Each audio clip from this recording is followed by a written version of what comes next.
Modelling water can sometimes prove to be a little tricky, but it doesn't have to be. In this tutorial, I'll show you some simple techniques for modelling a river and adding details to give the river life.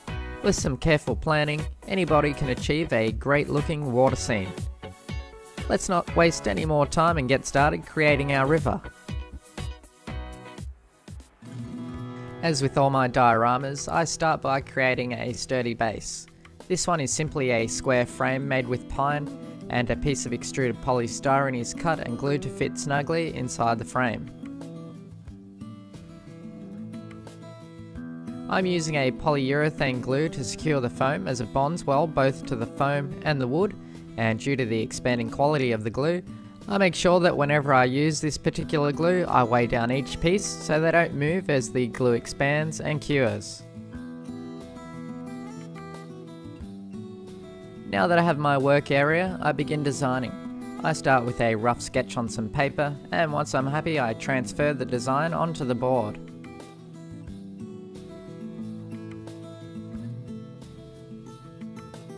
Extra pieces of foam are used to add elevation and contouring that will make up the landform of the diorama. This is basically a trial and error process as I gradually cut and hack away at pieces of foam until I get the shape I'm after. I generally just use a sharp hobby knife and some very coarse sandpaper to shape and carve the foam, and I don't forget to keep the small offcuts of foam because I'll use them later as filler for small hills. The polyurethane glue is used again to glue the foam together. However, when gluing two pieces of foam together, you'll need to roughen up the foam with a wire brush and dampen the surface with a sponge, as this will help the glue form a very strong bond.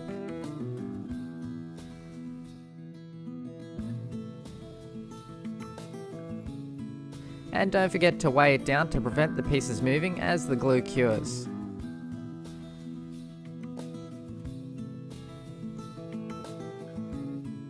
The next step is to place the rock moulds. These are made using some plaster of Paris and the Woodland Scenics moulds. Basically, I make a large batch of rocks and spread them out ready to be test fitted. It's mostly trial and error process where I pick a rock and see how it looks. I use sandpaper to flatten the rocks that will sit on the bottom, and I use a hobby knife to carve other rocks so they fit together like a puzzle.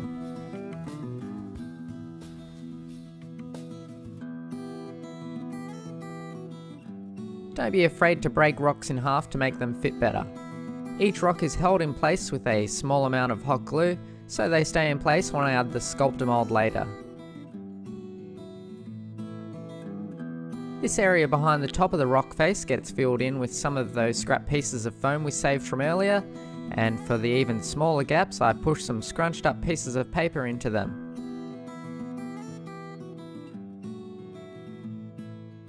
The main landform covering this is done with sculptor mold.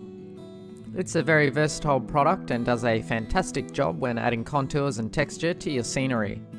It blends well and can be left rough for bushy, unkept areas, or rubbed smooth with a finger for areas that are well maintained. Simply add some water until it's the consistency of cottage cheese and start putting it down and spreading it out.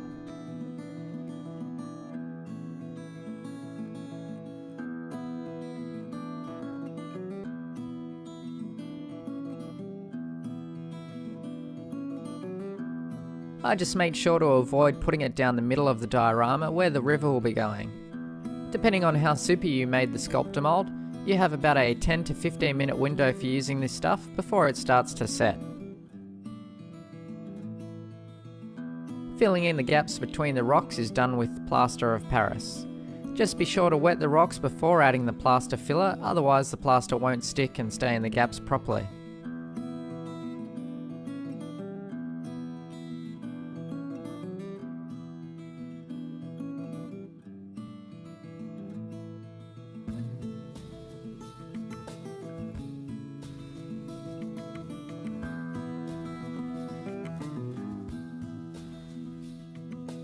With all the main contouring done and plastering finished, I tidy up the edges with some sandpaper, removing any excess plaster. I also smooth the surface of the river using a fine 600 grit sandpaper. This helps remove any small drips of plaster that are on the riverbed and also helps give a smooth transition between the embankment and the riverbed. Once done, I vacuum away the dust. I have three main colours I use for the rocks, starting with the darkest first, giving the rock face a thorough coating. The plaster sucks up the moisture in the paint very fast, so I find adding water helps the paint flow over the rocks.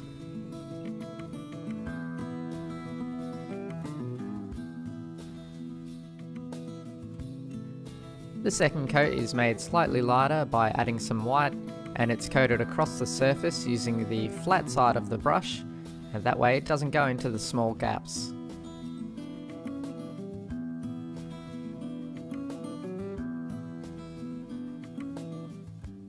Then an even lighter stone grey with a very small amount of basalt grey is used, and a heavy dry brushing technique is applied, making sure I leave areas of the darker colour below showing through.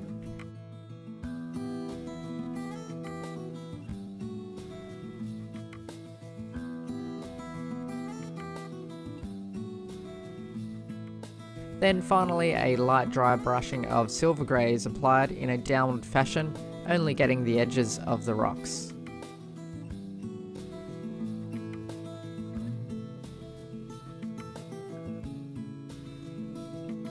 The same process of colour is applied to the rocks that will be placed in the middle of the river as well.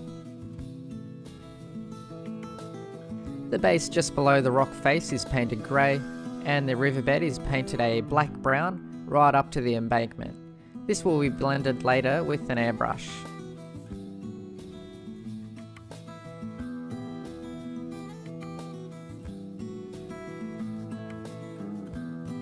As with nearly all of my dioramas, I paint the ground an earthy colour. For this I'm using Jo Sonja's Fawn, watered down and liberally coated, covering any remaining white areas.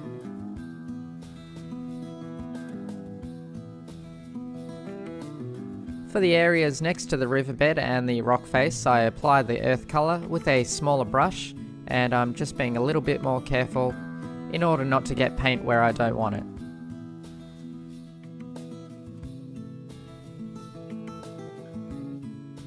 The surface texture is done with a 50-50 mix of dried sifted dirt and grout to get a nice colour and a very fine texture. It is applied through a stocking to ensure a fine even coat is applied. Watered down Mod Podge is painted over all the areas I want the dirt to stick, and then the dirt is applied. Applying the glue first helps the dirt texture stick to the steep hills and embankments.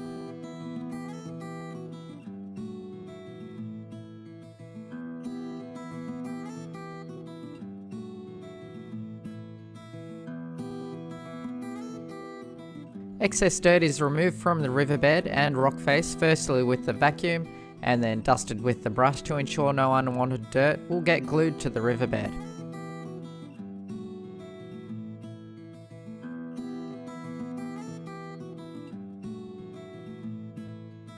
Once done, the entire area is first sprayed with isopropyl alcohol, and then the area is misted with scenic glue to ensure it's stuck down really well. The alcohol enables the glue to penetrate into the dirt rather than just the glue simply forming a crust over the dirt texture. Areas of pooled glue can be soaked up with a paper towel. I ended up giving the riverbed a second coat of black-brown due to some of the paint being rubbed off when I used the paper towel to soak up the excess glue. To give the illusion of depth, I blend the area between the rock face and the middle of the river using some black-brown through the airbrush. Just be careful not to accidentally spray the rock face.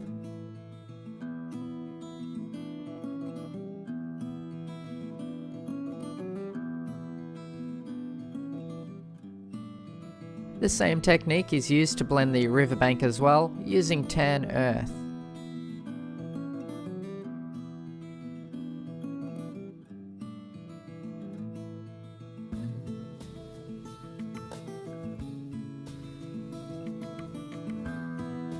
I also spray up higher on the embankment and across the top of the rock face with some burnt umber to show different layers of soil. The rocks that protrude from the water are first test fitted, and once happy I paint the base with basalt grey and blend the edges with some black brown using the airbrush again. They are simply held down with a small amount of Mod Podge so they don't move when I add the water.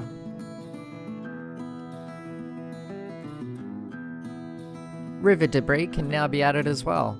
I wanted to add some fallen trees and branches, and this is easily done with some salt bush twigs. It's just a matter of finding one that fits well and looks good. Things start to progress quite fast from this point. I start by adding grass. I first make a batch of static grass tufts, which are very easy to make as long as you have a static grass applicator. It's quite easy to make your own, and I have a tutorial showing you how to make this one I'm using here. I'm using 6mm static grass for my grass tufts and standard white glue on some baking paper. Just make sure to attach the grounding clip to the metal tray, and before you know it, you'll have hundreds of grass tufts.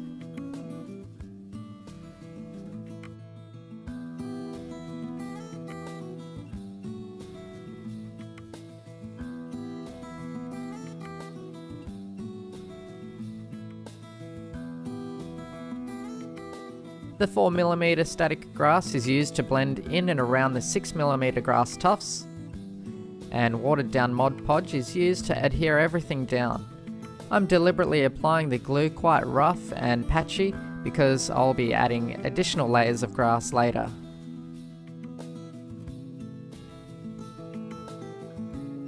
The tufts are randomly dropped into the glue, and then the static grass applicator full of 4mm grass is shaken over the top.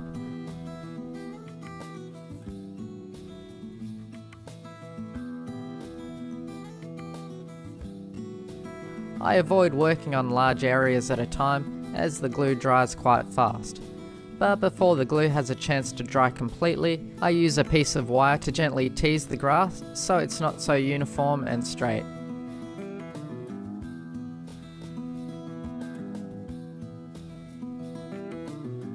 The excess grass is collected using a vacuum and stocking, which can then be used again for other projects.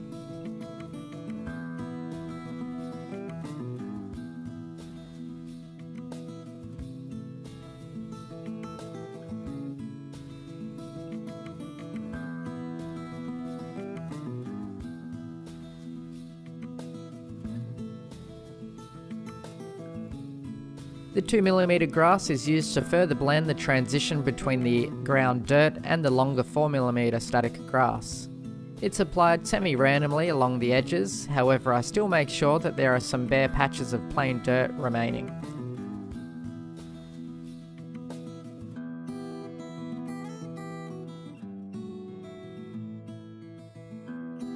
And just like we did with the other grass, I vacuum away the excess.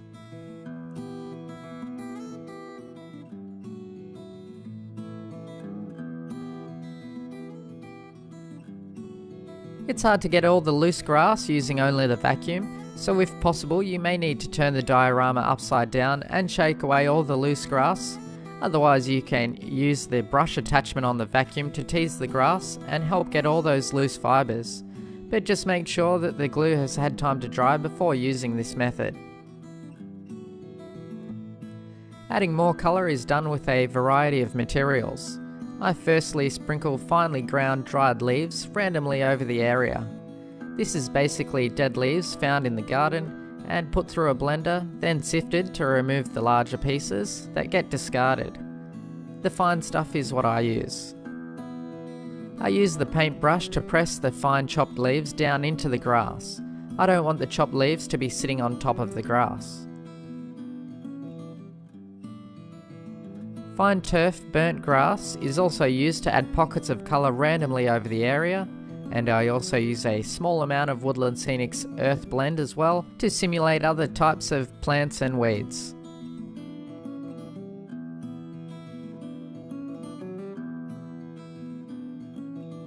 Coarse turf is used for low-lying bushes and weeds, and to help that blend in better, I also sprinkle some burnt grass over the top of the coarse turf.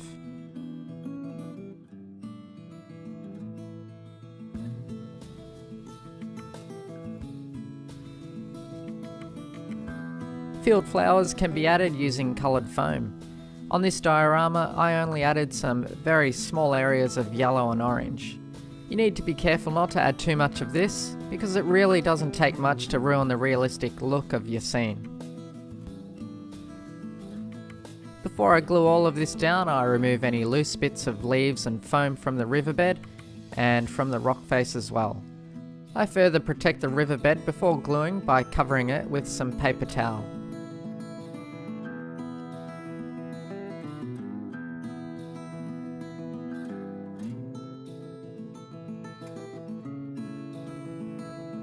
The area is misted with alcohol, and then misted with the scenic glue to ensure everything is firmly fixed in place. Not much alcohol and glue is needed for this layer. You want to try and avoid having any of the glue start to pull. If you find there are still some loose spots afterwards, you can simply repeat the process on those areas. Before it's had a chance to completely dry, remove the paper towel from the riverbed. Next, I add highlights to the dirt road. I'm using some yellow ochre pastel, and I lightly brush it over the wheel tracks. You can also dust other areas of the scenery to add a bit of colour variety.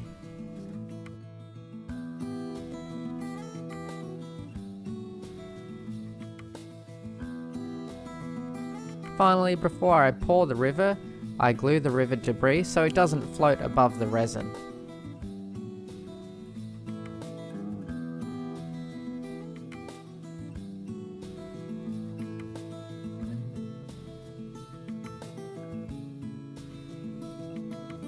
In preparation for pouring the resin, I need to dam up the river. There's nothing worse than having a leak in your river resulting in a hard to clean up resin going everywhere.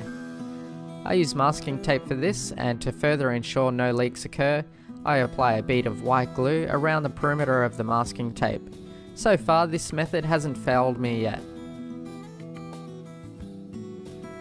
Mixing the resin is actually quite a simple process. You just need to ensure you follow the instructions carefully. If you're using Envirotex Light, then you'll need a precise 50-50 mix. Stir the mixture as instructed, in my case 2 minutes, and if you're going to add colour, just make sure it's compatible with the resin you're using. I'm using an opaque pigment specifically for epoxy resins. I ended up using a mixture of burnt umber and some blue. The pigment is quite condensed, and a little goes a very long way, so start with very small amounts of pigment and gradually add more as desired.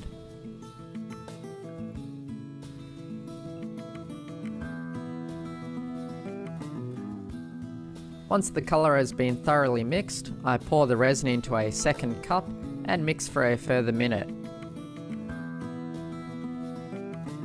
I then begin pouring the resin into the river.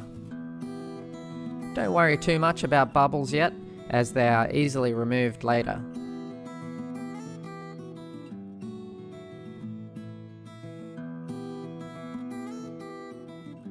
Simply finish pouring the resin, and if required, use a toothpick to help the resin flow around difficult objects. Wait about 5 or 10 minutes and then the bubbles will float to the surface. Then just breathe over the surface, as if you're breathing onto your glasses to wipe them clean. The carbon dioxide in your breath will cause the bubbles to burst. Large bubbles that get stuck to the bottom can be teased with a toothpick and brought to the surface where they can be popped with a breath of air.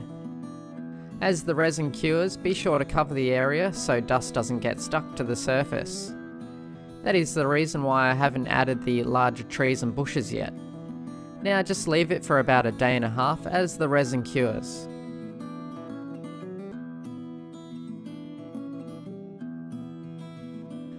You can see the river is mostly bubble free, however there are a couple of bubbles that got missed, but don't worry, because after adding ripples they will be much less noticeable. The tape should simply peel away, and now it's just a matter of adding the ripples. For this I use Mod Podge Gloss and a wide flat brush, and I also have the airbrush ready to go as well. Start by applying a thin layer of Mod Podge over the surface using a stippling motion, and I only apply the Mod Podge in small sections, about 2 to 3 inches at a time. Now with the airbrush, gently press the trigger to activate the airflow, and gently wave the airbrush over the freshly applied Mod Podge. Start from far away when you first apply the air, and gradually move forward until the Mod Podge starts to get pushed across the surface just enough to create the ripples. Too close and the Mod Podge will start to fly all over the place. It's possible to create the ripples using the paintbrush without the need for the airbrush, and you will get fantastic results. However, I've found that using this method in conjunction with using the airbrush helps remove bubbles from the Mod Podge, and it results in much finer and a more organic shaped ripples.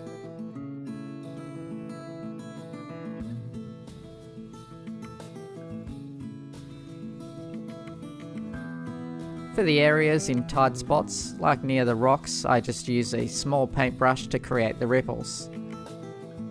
To create more turbulent water behind and around the rocks, I use some Woodland Scenics water effects. This works perfect for rough areas of water because it's much thicker and it holds its shape quite well. This area is only mildly turbulent, so I lightly stipple the water effects with a brush in and around the rocks, and I create a bit of a tail trailing back from the rocks in the direction of the flow of the river. Once dry, I add some white highlights to the rough areas. Only apply a very small amount of paint at a time because it's easy to overdo the effect. I use a dry brushing technique to apply the paint.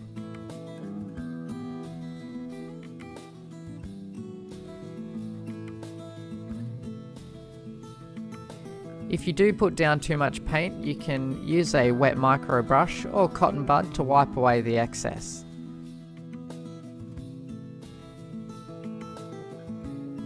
Trees can now be added as desired. I use a very simple technique for trees on this diorama. I'm using saltbush trees collected from the great outdoors. Any type of twig with a fine branch structure will work well. Once I've plucked and pruned the twig into the shape I like, I add a very small amount of polyfiber to add extra volume to the branches.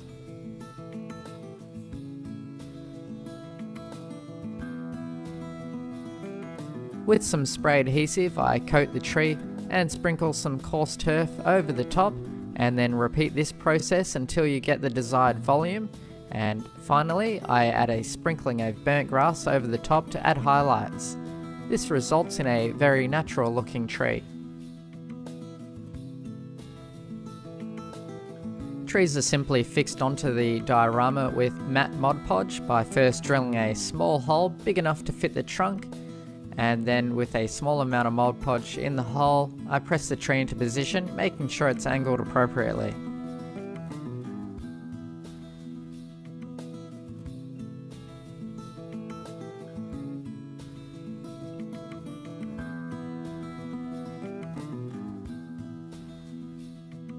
Smaller shrubs are added using some Woodland Scenics fine leaf foliage.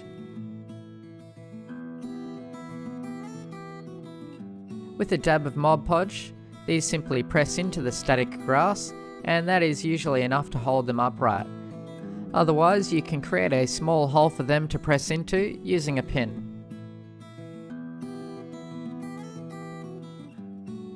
I decided to have a bit of tree variety and added one of the detailed trees I made from a previous video. These are made using the Woodland Scenics deciduous tree armatures and more fine leaf foliage carefully attached to each of the branches. A final layer of bush can also be made with some Woodland Scenics clump foliage. This is basically glued on top of the underlying scenery as desired.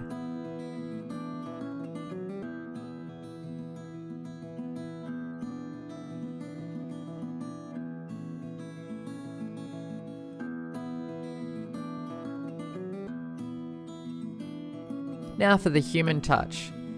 This is a sitting figure. I'm adding a very thin piece of wire to act as a fishing rod, and it's slightly curved to look like it's bending, and I painted this one blue. Once dry, it's held into position with some tacky craft glue, and then I set the figure on the diorama again with a very small drop of tacky glue.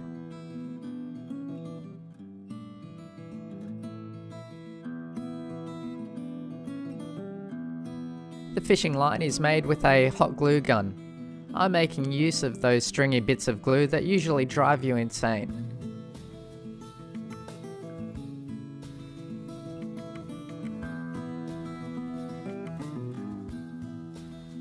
I use a bit of tacky glue to attach one end of the hot glue string to the fishing rod. It holds surprisingly fast, however you can also use super glue.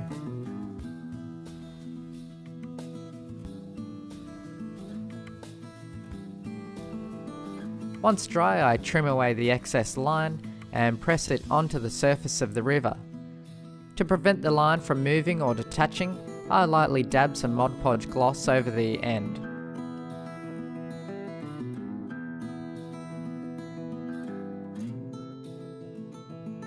Other human elements can be added, like more people, dogs and cars, and now you're done. You have an amazing scene that demands attention.